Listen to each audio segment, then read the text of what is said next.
तो hello students, आज की कक्षा में हम सब post fertilization structure and events देखेंगे। देख लेते हैं।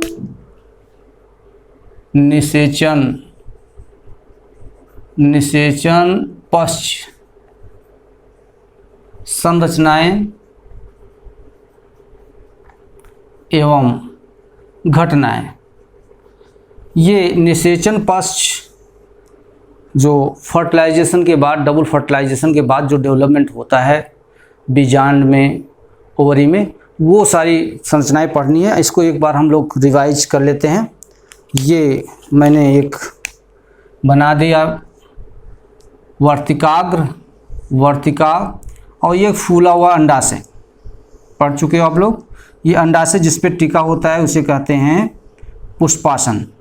इसके अंदर जो बीजांड है, बीजांड के अंदर जैसा कि माइक्रोफाइल बीजांड द्वार और यहाँ था भ्रूण कोश। इस भ्रूण कोश के अंदर आफ्टर फर्टिलाइजेशन दो संरचनाएं बनी, दो नरयुग्मक, एक नरयुग्मक अंड कोशिका से मिलकर के क्या बनाया, जाइगोट या युग्मनज या युग्मज भी कहते हैं। और दूसरा जो नरयुग्मक है वो ध्रुवी केंद्रक से मिलकर के बनाया ट्री संयोजन के द्वारा बनाई प्राथमिक भ्रूण पोष केंद्रक। ठीक है ना। इसको प्राइमरी इंडोस्पर्म न्यूक्लियस कहते हैं, जिसमें गुणसूत्र की संख्या कितनी है, 3 है। तो ये जो प्राथमिक भ्रूण पोष केंद्रक है वास्तव में ये पूरी कोशिका का निर्माण करता है, जिसे प्राथमिक भ्रूण पोष कोशिका कहते हैं या कोशा कहते हैं। तो बाकी जो चीज़ें हैं, जैसे यहाँ एंटीपोडल सेल था, यहाँ सहायक कोशिकाएं थी, ये धीरे धीरे क्या होती है, डीजनरेट होती हैं, ये ख़त्म हो जाती हैं आफ्टर फर्टिलाइजेशन। ठीक है ना। न्यून होने लगती हैं या अभ्रष्ट होने लगती हैं, तो ये ख़त्म हो जाती हैं। ये दोनों चीज़ें होती हैं। एक तो ये युग्मनज होता है। अब युग्मनज क्या करेगा, इससे भ्रूण का विकास होगा। किसका, भ्रूण या एम्ब्रियो का। आफ्टर पोस्ट फर्टिलाइजेशन ये युग्मनक नहीं बल्कि युग्मनज, ये युग्मनज या जाइगोट डेवलप किसमें करेगा, भ्रूण में करेगा। और ये जो प्राथमिक भ्रूण पोष केंद्रक या कोशिका है, ये डिवाइड होकर के बनाएंगी भ्रूण पोष या इंडोस्पर्म।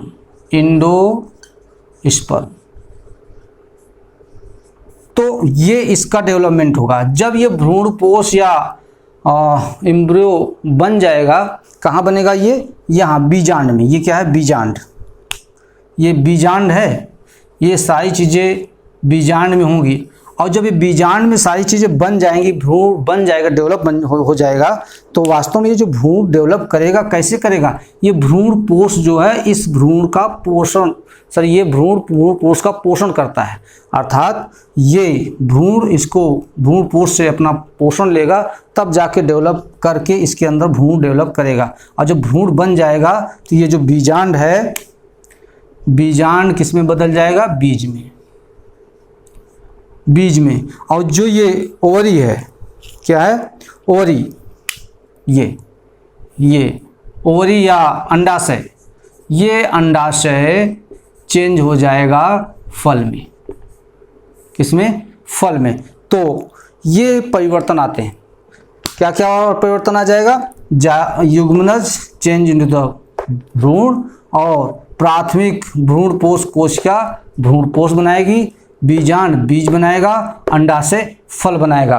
और इसके पश्चात जब पूर्ण प्रक्रिया हो जाएगी तो इसके जितने फ्लावरिंग पार्ट थे वो सब गिर जाएंगे, चाहे वो स्टिग्मा हो, स्टाइल हो और स्टामेन हो, या दल हो, बाह्यदल हो। किसी में जो बाह्यदल है वो लगा रहता है, ये बाह्यदल लगा रहता है उसमें। ठीक है ना। बाकी ये धीरे धीरे ये यहाँ से बनकर के एक फ्रूट फल में परिवर्तित हो जाता है। इसको कंप्लीट रूप से निषेचन पश्च संरचनाएं और घटनाएं कहते हैं। आइए हम लोग बारी बारी से देखते हैं। पहले हम देखेंगे भ्रूणपोष। क्या पढ़ेंगे? भ्रूणपोष। भ्रूणपोष इसलिए पढ़ेंगे कि बिना भ्रूणपोष के भ्रूण का डेवलपमेंट संभव नहीं है, उसके लिए भ्रूणपोष की आवश्यकता होगी। फिर हम पढ़ेंगे भ्रूण और फिर पढ़ेंगे बीज और फल। तो पहले हम लोग पढ़ेंगे भ्रूणपोष। भ्रूणपोष, भ्रूणपोष या इंडोस्पर्म, इंडोस्पर्म। तो भ्रूणपोष जैसे कि हमने बताया था कि जो ये बीजांड है, बीजांड बना दी, बीजांड के अंदर ये आपका फ्यूनिक्यूल हो गया। मैं बीजांड में माइक्रोपाइल ऊपर बना दिया हूँ।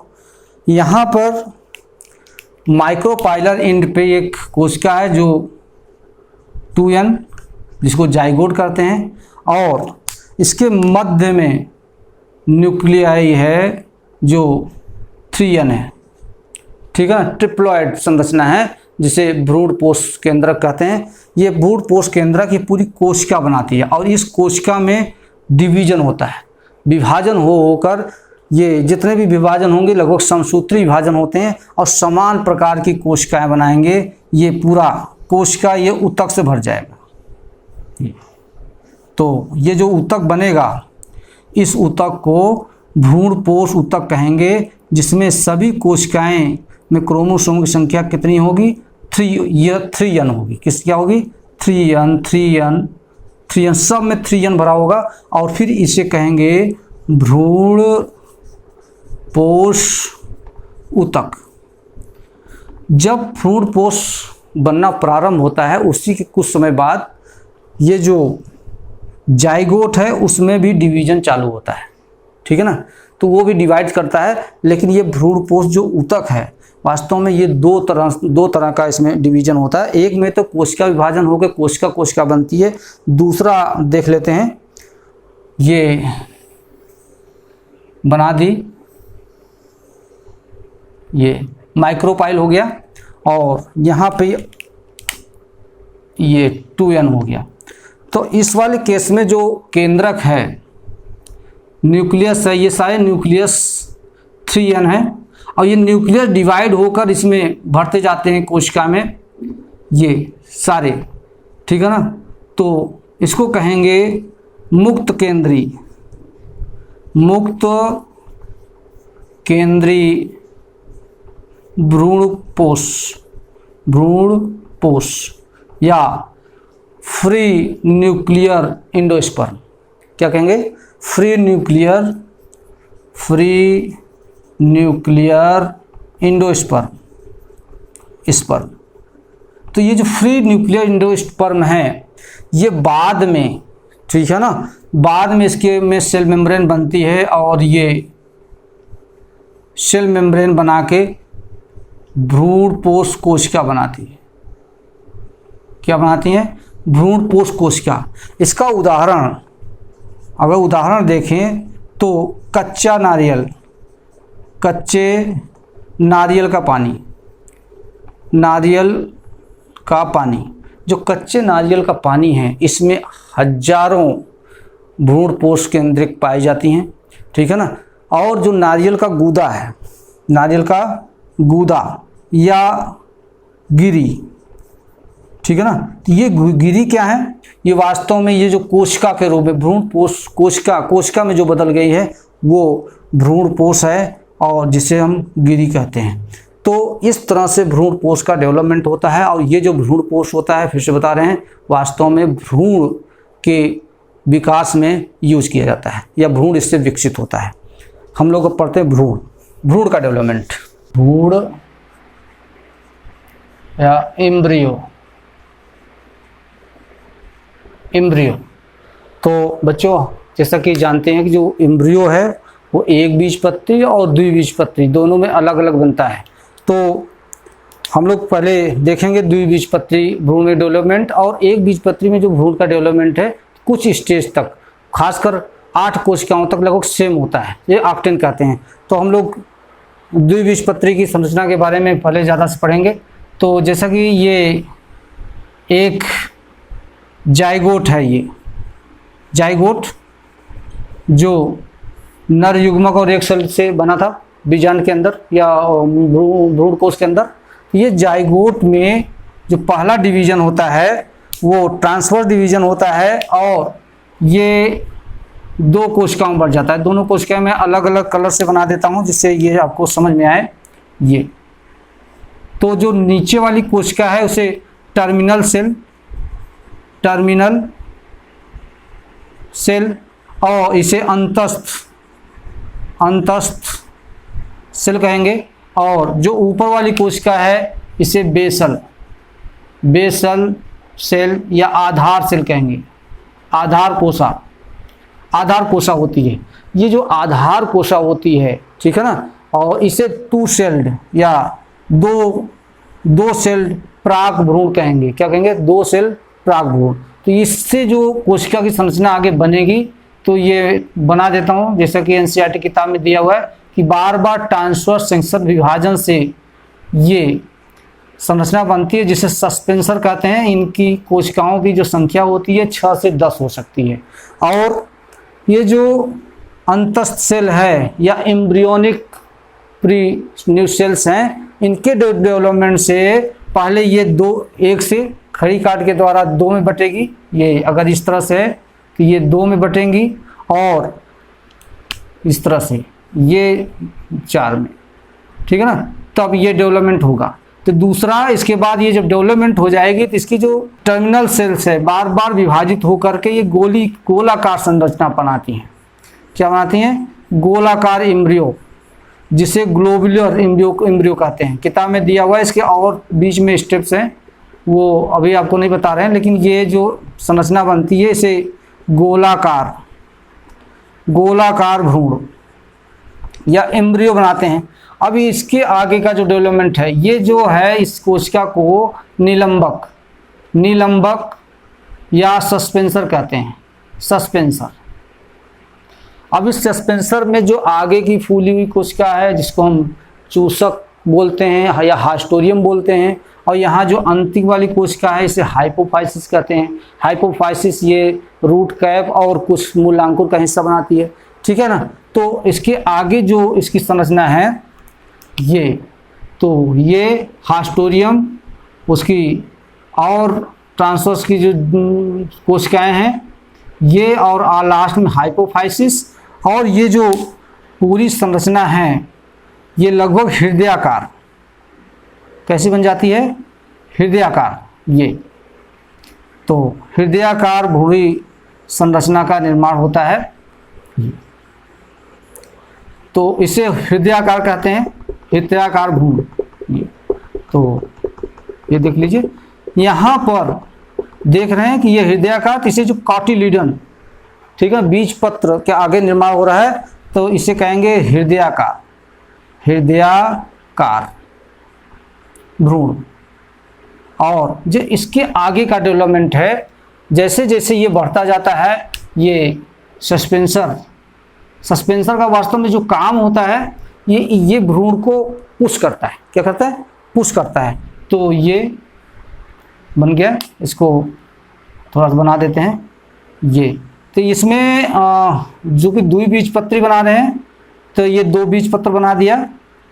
ये ठीक है ना। यहाँ पे ये मूलांकुर और यहाँ पर ये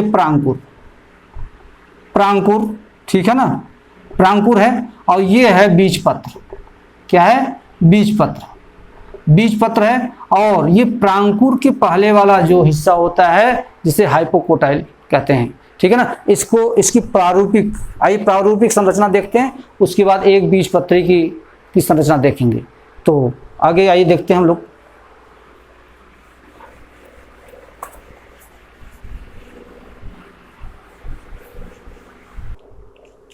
उसको देख लेते हैं। वास्तव में ये एनसीईआरटी में एक संरचना इस तरह दी हुई है। ये भी द्विबीजपत्री का है। ये मैंने बना दी बीजपत्र। ये द्विबीजपत्री वास्तव में भ्रूण के ग्रोथ के कारण ये भर जाती है ये। यहाँ पे जो मूलांकुर है, मूलांकुर में यहाँ एक और संरचना दी हुई है, जैसे मूल गोप, मूल गोप या रूट कैप, रूट कैप कहते हैं।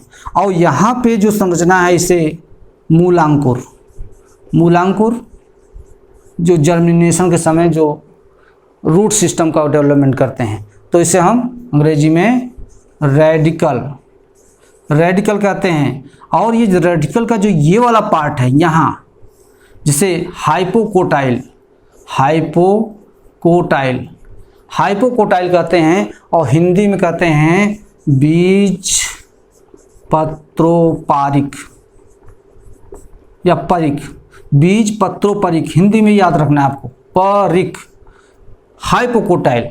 अब ये देखिए यहाँ पे जो संरचना है वास्तव में ये प्रांकुर है, जहाँ से सूट सिस्टम निकलता है। तो ये क्या है? प्रांकुर, प्रांकुर या अंग्रेजी में प्लम्यूल, प्लम्यूल कहते हैं। और ये प्लम्यूल का जो पीछे वाला हिस्सा है, जहाँ से प्लम्यूल का डेवलपमेंट होता है, इसे कहेंगे इपिकोटाइल, ठीक है ना, या बीज पत्राधार। सॉरी गलती हो गई इसमें, कंफ्यूज हिंदी में थोड़ा सा। ये हाइपोकोटाइल का मतलब होता है बीज पत्राधार, बीज पत्राधार, और ये होता है बीज पत्रोपरिक, इपिकोटाइल, ठीक है ना, हाइपोकोटाइल और इपिकोटाइल। तो इसमें समझने वाली सिर्फ इतनी बात है कि पहले इपिकोटाइल का डेवलपमेंट होता है, फिर प्रांकुर का डेवलपमेंट होता है, और इसमें हाइपोकोटाइल का फिर मूलांकुर का डेवलपमेंट होता है। और ये जब डेवलपमेंट आगे चल के ये दो बीज पत्र, ये क्या हैं?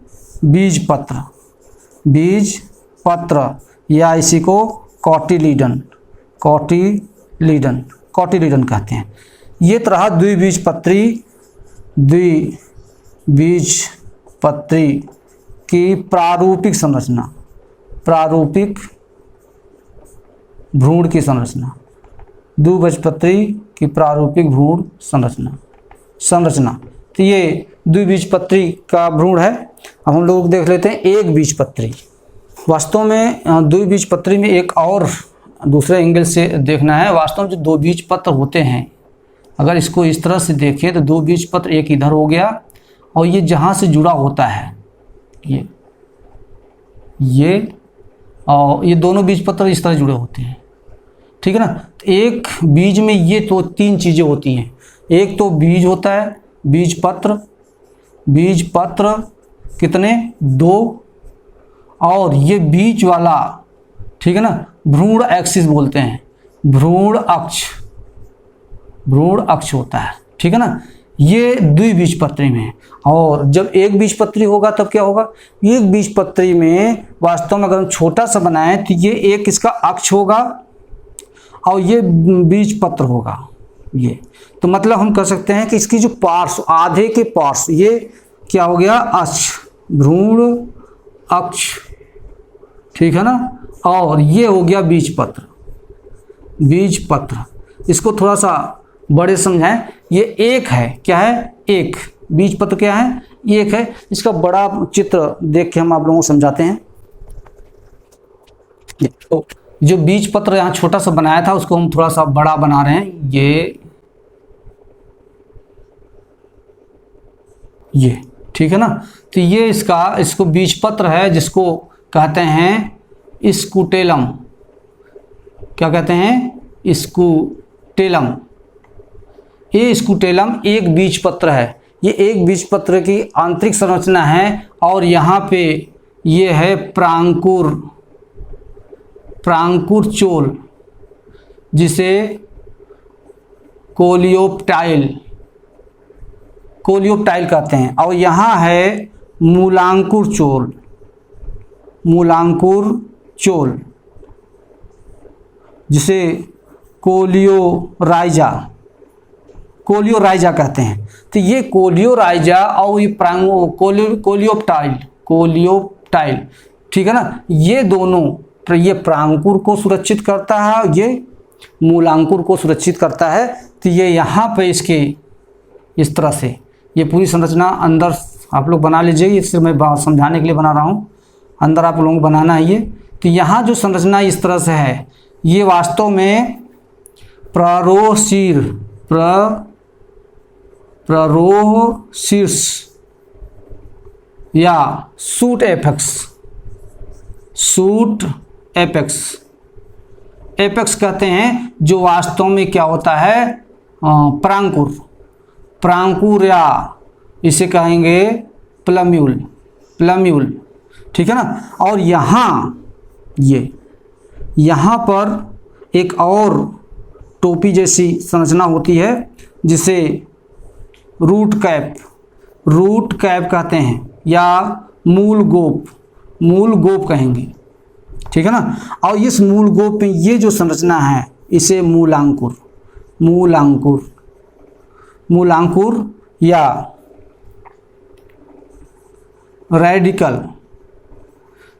कहते हैं। तो ये एक बीजपत्री के भ्रूण की आंतरिक संरचना है जिसमें प्रांकुर चोल के अंदर सुरक्षित रहता है प्रौरोशीर या प्रांकुर। और ये जहाँ से जुड़ा होता है, दिस इज ए स्कुटेलम या कार्टिलिडन, क्या है बीजपत्र, एक बीजपत्र होता है, बीजपत्र एक कितना है एक। तो जहाँ से जुड़ा होता है इसके इस तरफ इसको कहेंगे एपिकोटाइल या बीजपत्रोपरिक, अभी लिखे थे द्विबीजपत्री में। तो ये जहाँ से ये जुड़ा होता है इसके जस्ट ऊपर प्रांकुर साइड में ये होता है बीजपत्रोपरिक, और इसी के जो नीचे मूलांकुर साइड में यहाँ होगा पत्राधार या हाइपोकोटाइल, ठीक है ना। तो ये एक बीजपत्री के भ्रूण की संरचना है। अब हम लोग आगे देखेंगे बीज और फल।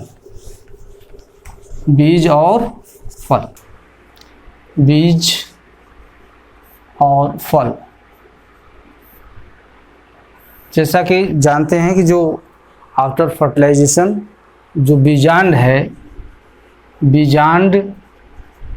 वो बीज में बदल जाता है, ठीक है ना। तो देख लेते हैं, ये बीजांड है जिसका बीजांड द्वार, और जो ऊपर की मेम्ब्रेन होती है इसी को बीज आवरण या बीज चोल कहते हैं, ठीक है ना। और ये बीजांड द्वार बीज में रहता है, बीजांड द्वार थोड़ा सा रहता है, आवश्यकता पड़ने से पर यहाँ से ऑक्सीजन और मॉइस्चर इसके अंदर प्रवेश करता है और जर्मिनेशन के समय ये काम करता है, ठीक है ना। तो ये पूरी तरह से जो बीज है जिसके अंदर भ्रूण का डेवलपमेंट हो चुका है। और ये तो जैसे जैसे बीज मैच्योर होता है वैसे वैसे ये सूखता जाता है। लेकिन इसमें जो बीज है इसमें 2-3 स्थितियां होती हैं। नंबर 1 जो एनसीईआरटी में जो दिया हुआ है कि एल्बुमिनस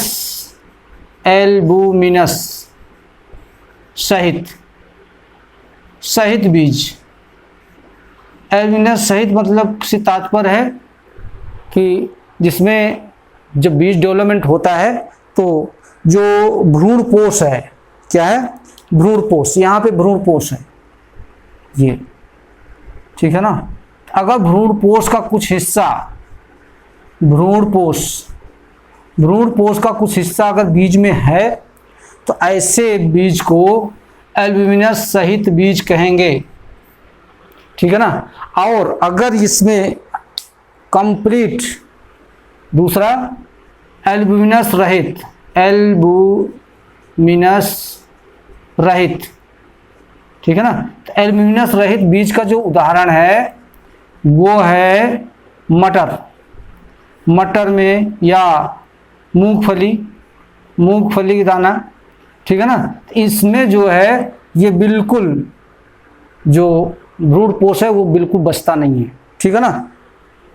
ठीक, तो जिसमें भ्रूण पोष पूरी तरह यूज कर लिया जाता है उसे एल्बुमिनस रहित, और जिसमें भ्रूणपोष का कुछ हिस्सा बचा रहता है उसे एल्ब्यूमिनस सहित कहते हैं, जैसे गेहूं, मक्का, ठीक है ना, ज्वार।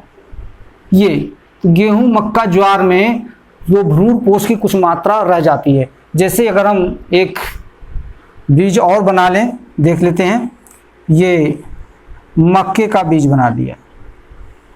तो मक्के का जो बीज है, वास्तविक जो बीज वाला हिस्सा यहाँ पे है, जहाँ पे ये प्रांकुर और इस तरफ मूलांकुर है, मूलांकुर, ठीक है ना, या यहाँ पे मूल को, और यहाँ जो ये संरचना है ये वास्तव में एक बीजपत्री का भ्रूण है, जिसे हम स्कूटेलम कहते हैं या बीजपत्र कहते हैं। और ये अंदर वाली जो संरचना है ये होता है भ्रूणपोष। तो जिसमें भ्रूणपोष होता है उसमें एल्ब्यूमिनस सहित बीज कहते हैं, और जिसमें भ्रूणपोष नहीं होता है उसे एल्ब्यूमिनस रहित कहते हैं, जैसे मटर और मूंगफली। और एक बीज है तीसरा, काली मिर्च व चुकंदर में।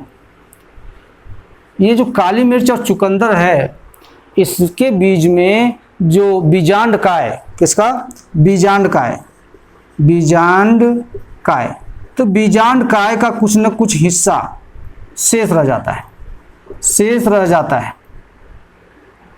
है। अगर बीजांडकाय का कुछ हिस्सा उसके अंदर शेष रह जाता है तो ऐसे जो भ्रूणपोष होते हुए उसे हम परिभ्रूणपोष क्या कहेंगे,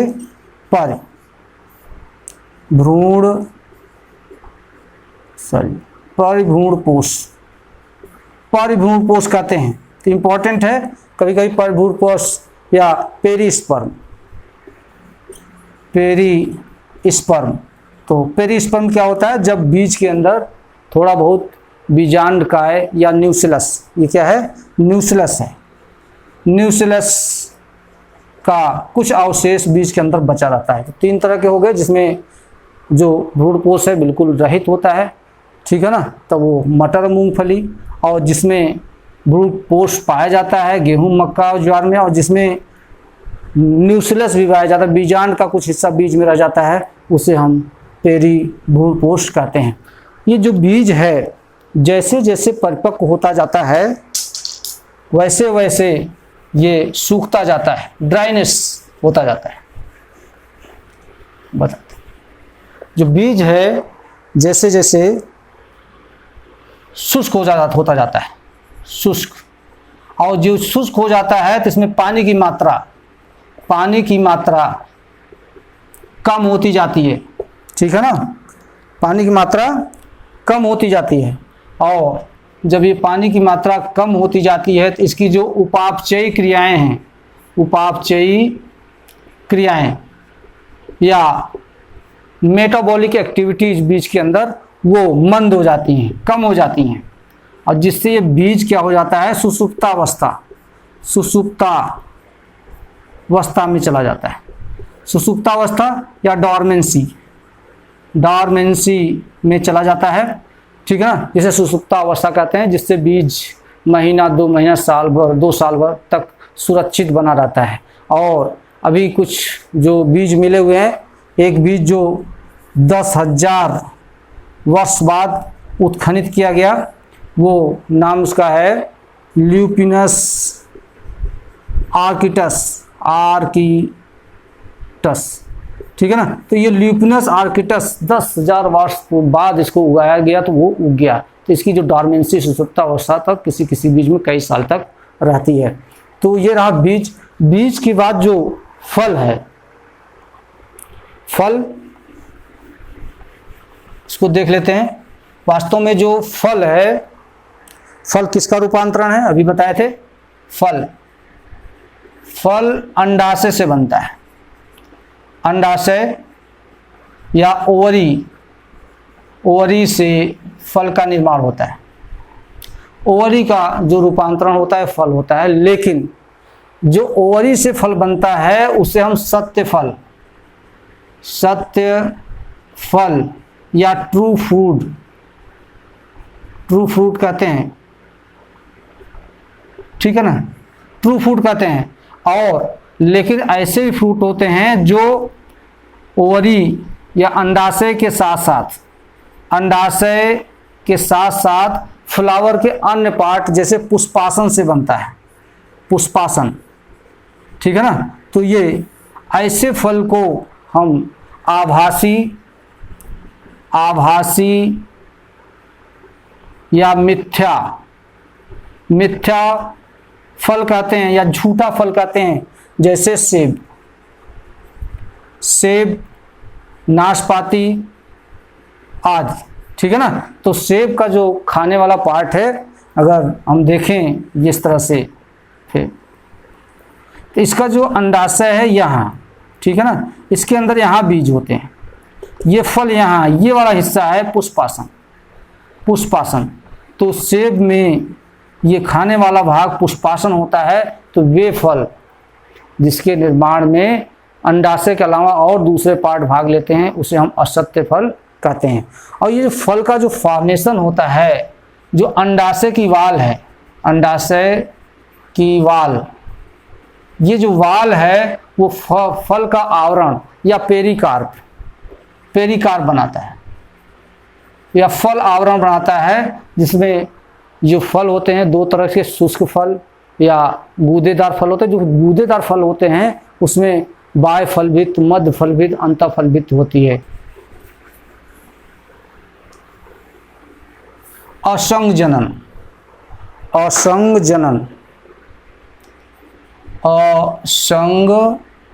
जनन या इसी को एपोमिक्सिस कहते हैं। वह बहुभ्रूणता, पॉलीइम्ब्रियोनी,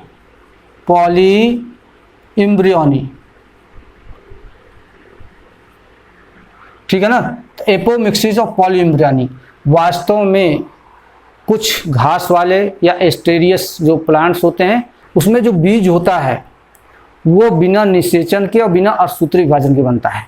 तो ऐसे बीज जो बिना निषेचन अथवा अर्धसूत्री विभाजन के बनते हैं, अथवा अर्धसूत्री विभाजन की, मतलब न तो निषेचन और न तो अर्धसूत्री विभाजन, दोनों क्रियाएं जिसमें न होती हो और फिर उससे बीज का फॉर्मेशन होता है, ऐसे जनन को असंग जनन या एपोमिक्सिस कहते हैं। ये असंग जनन वास्तव में होता तो कई प्रकार का है, लेकिन यहाँ जो आपको पढ़ना है जिसमें बीज का फॉर्मेशन होता तो है, ये बिल्कुल अनुहरण करता है, मिमिक करता है किसका, जो वास्तविक फर्टिलाइजेशन है, ठीक है ना। वास्तविक फर्टिलाइजेशन जिसमें वास्तव में जो बीज बनता है आफ्टर फर्टिलाइजेशन बनता है। यहाँ न तो फर्टिलाइजेशन होता है, न तो अर्धसूत्री विभाजन होता है, और बिना अर्धसूत्री विभाजन के ये बीज बन जाता है, इसे हम असंग जनन कहते हैं।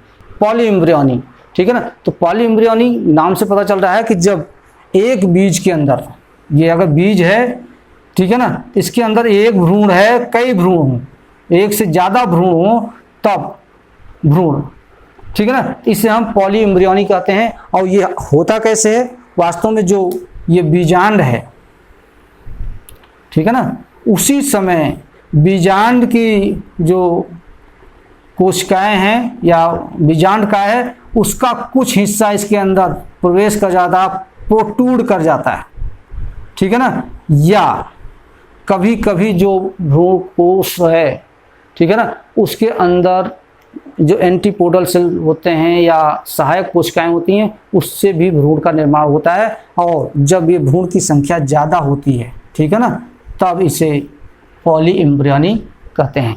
तो बच्चों आज बस यहीं तक, हमें लगता है इस चैप्टर में सारे पॉइंट्स हमने टच किए हैं, जहाँ छूटे होंगे वो बाद में भी हम लोग बात कर लेंगे।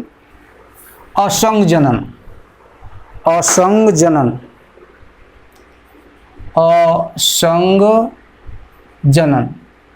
या इसी को एपोमिक्सिस कहते हैं।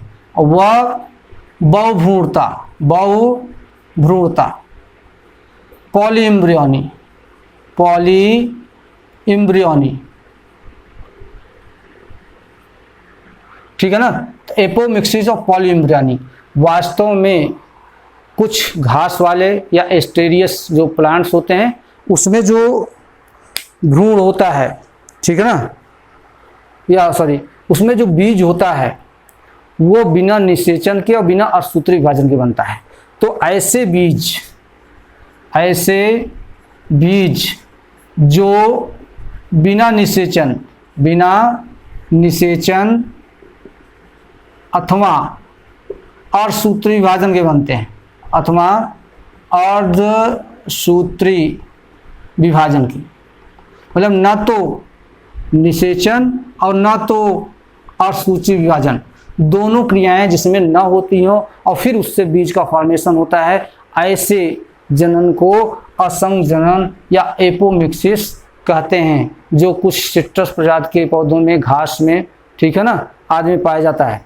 तो ये असंग जनन वास्तव में होता तो कई प्रकार का है, लेकिन यहाँ जो आपको पढ़ना है इसमें बीज का फॉर्मेशन होता तो है, ये बिल्कुल अनुहरण करता है, मिमिक करता है किसका, जो वास्तविक फर्टिलाइजेशन है, ठीक है ना। वास्तविक फर्टिलाइजेशन जिसमें वास्तव में जो बीज बनता है आफ्टर फर्टिलाइजेशन बनता है। यहाँ न तो फर्टिलाइजेशन होता है, न तो अर्धसूत्री विभाजन होता है, और बिना अर्धसूत्री विभाजन के ये बीज बन जाता है, इसे हम असंग जनन कहते हैं।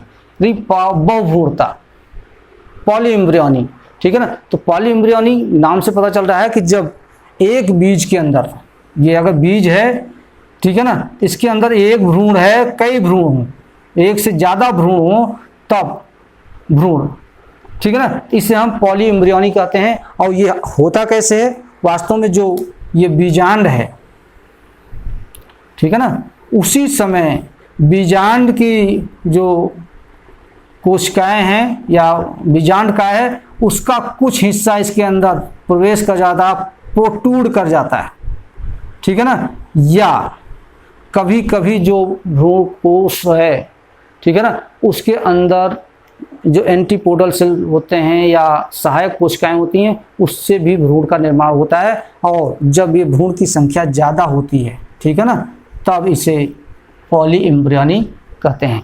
तो बच्चों आज बस यहीं तक, हमें लगता है इस चैप्टर में सारे पॉइंट्स हमने टच किए हैं, जहाँ छूटे होंगे वो बाद में भी हम लोग बात कर लेंगे। और हो सके तो अगर ये क्लास आपको समझ में आ रही है, आपको अच्छा लग रहा है, तो निश्चित ही इस चैनल को सब्सक्राइब कर लीजिए। आपको मैं बहुत प्यार से पढ़ाऊँगा, आसानी से पढ़ाऊँगा। इन्हीं सब शब्दों के साथ बहुत बहुत धन्यवाद।